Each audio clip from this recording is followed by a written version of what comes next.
All riders fall in these two categories. So, which one are you, and what does that mean for your progress? Let's find out in this video. Because the surprising truth is, no matter what discipline you ride in, no matter what your experience is, your age is, or what your goals are, you're either one of these types of riders or you're the other. So, let's dive into what sets them apart and why this matters more than you think. And the reason I'm making this video is because I have been riding and training horses for almost 20 years now, and I see a lot of people on the internet giving some crazy bad advice. And so I want to distinguish there are two categories all riders fall into. And without burying the lead, let's just talk about it now. The first category is you are a person who can ride a horse that has been trained, meaning you know all the aids, you know how to push the buttons, so to speak, and you know how to, for the most part, jump high or ride the hard dressage movements. You're an experienced rider in the sense of you're able to do all the hard stuff, right? But the second type of rider is you're a person who rides either challenging horses or young horses. And you're a person who not only has to ride the horse, but you put the buttons on the horse for other people to ride. Now, the huge distinct difference between these two different types of riders is that one has to teach the horse what the correct answer is, and the other is able to get the correct answer. Now, there is absolutely nothing wrong with being there's nothing wrong with being just one of these two things, but there is a huge difference. And the reason I'm making this video is because on the internet, if you're going to take somebody's advice about riding, you really have to understand what type of advice they're giving you. Because I came across this video recently where this girl was giving advice on what to do with your horse when it's bucking. And long story short, the advice was to back up. Now, for the record, no. That's the last thing you want to do when your horse is bucking. There's a lot of reasons your horse could be bucking.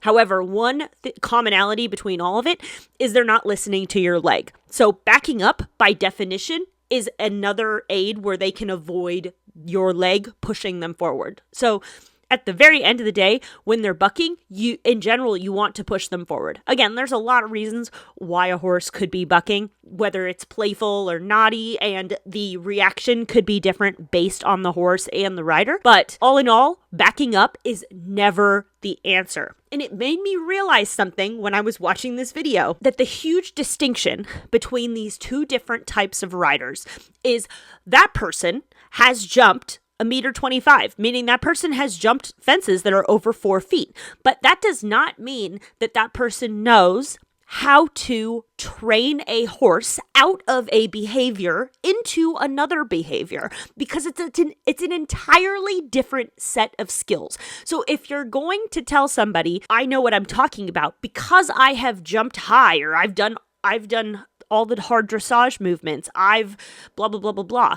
It actually doesn't mean that you know how to correct bad behavior. It only means that you know how to push buttons that somebody else put on the horse. And this video, I don't really want to call this person out. That's not why I'm making this video. I'm actually making this video in the hopes for everybody watching it to, one, we're going to go into the pros and cons of each of these two different types of riders. So whether you fall into one of these two categories, you know what to look out for and how to progress in the lane that you're in. And the second thing is, hopefully you guys get better at discerning whose advice is good and whose isn't. Now, I am absolutely not saying just listen to me, I know everything. I'm saying think critically for yourselves and make your own mind up based on who actually gives you tangible advice that works. So let's go into these two different types of riders and what are the things that each side is going to struggle with. So I'm actually going to start with the people who train horses. Now, this is something that I personally struggle with all the time, because if you're somebody who trains horses consistently, you're constantly correcting behavior, you're constantly teaching them how to do things. Now, the biggest struggle you have as that type of rider is actually turning the training off. And my horse trainer jokes with me about this all the time because I've trained many horses at this point. But she'll say to me at a certain point, once the horse is trained, then all of a sudden it's like, okay, at a certain point, you have to just ride the training and stop training. And it's a really hard thing to turn off. And the more horses you train, the more you understand how to actually get to the root of the problem of whatever horse you're on a lot faster. Because me, 10 years ago, wouldn't have been able to make this video. And the amount of experience you get from doing this with multiple horses it really can't be understated. So the second type of rider, or the other category of rider, if you will, is the rider that is able to use the aids, push the buttons, and get results. Because this doesn't mean that one type of rider is better than another. It just means that if you're going to take advice on the internet about how to fix bucking, which is a problem, right? Whether it's playful or my horse recently was jump to jump so well, playfully bucked me off. Like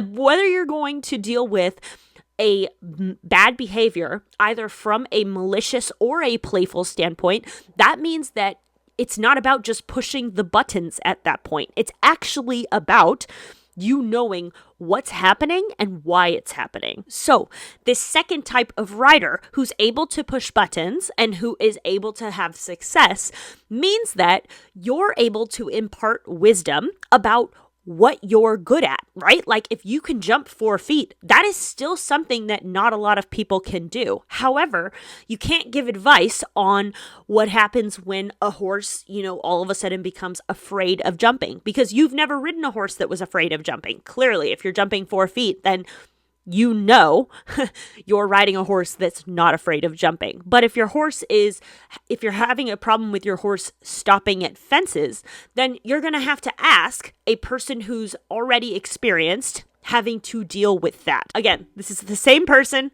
It's not the answer to just go faster, which was what one of the other videos she made was about, was if your horse is scared of fences, just go faster. So it was bad and dangerous advice from someone who does know how to jump. However, they do not know how to fix the bad behavior. So with this second category of rider, the best thing that you can do is ride multiple horses. If you're somebody who has ridden a horse, able to push the buttons, you're able to get success, say you have a friend that also rides, switch horses one day, because that's something where you guys can just switch horses, do one ride, and nobody's worse for the wear. But you get to experience what it's like to push buttons on another horse and see how it's different from the horse that you currently ride. Whenever I train a horse, the test I always give the horse is once I feel like the horse is listening to the aids, I'll always throw somebody else on the horse to see if they are able to push the buttons. To me, that's the test of whether or not I've successfully put those buttons in place. For instance, the canter transition, inside leg on, outside leg back.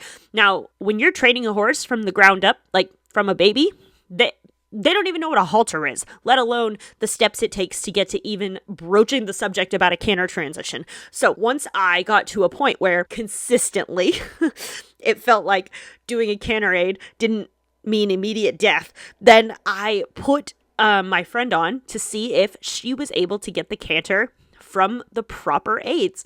And luckily for me, the test went well and the horse passed. But I would never put somebody in a dangerous situation. It's just at a certain point, you do have to rip the Band-Aid off.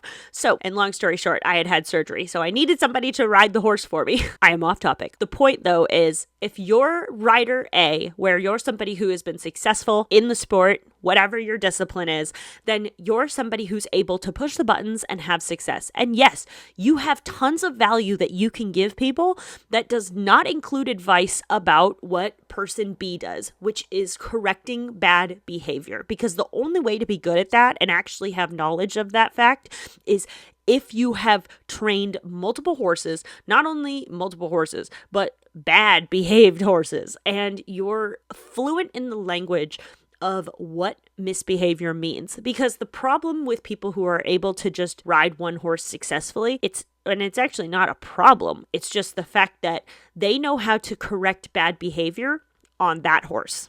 and not 10 or 15 horses. My 20 years of experience is not an understatement, because the fact is the only way to ride that many horses and have that many experiences is through time. All right. So depending on which one of these categories you fall into, it's not a problem. It's not a bad thing. It's just understanding what your pros and cons are, your strengths and weaknesses, if you will, and then how to work on them. If you want to improve your horse riding, I've made a whole playlist called the 10 Horse Riding Improvement Tests. If you take all these tests, it's going to help you test your balance, your flexibility, and all of your aids. And just through these simple tests that you can do on your own, you don't need a trainer, you're going to help identify for yourself what are the areas that you need to work on, because we all have things we need to work on. And you may pass some of these tests and you may fail some of these tests. All of it's okay. It's just getting you a foundational starting point to figure out what you need to work on to become a better rider. So if you are interested in becoming a better rider, then check out these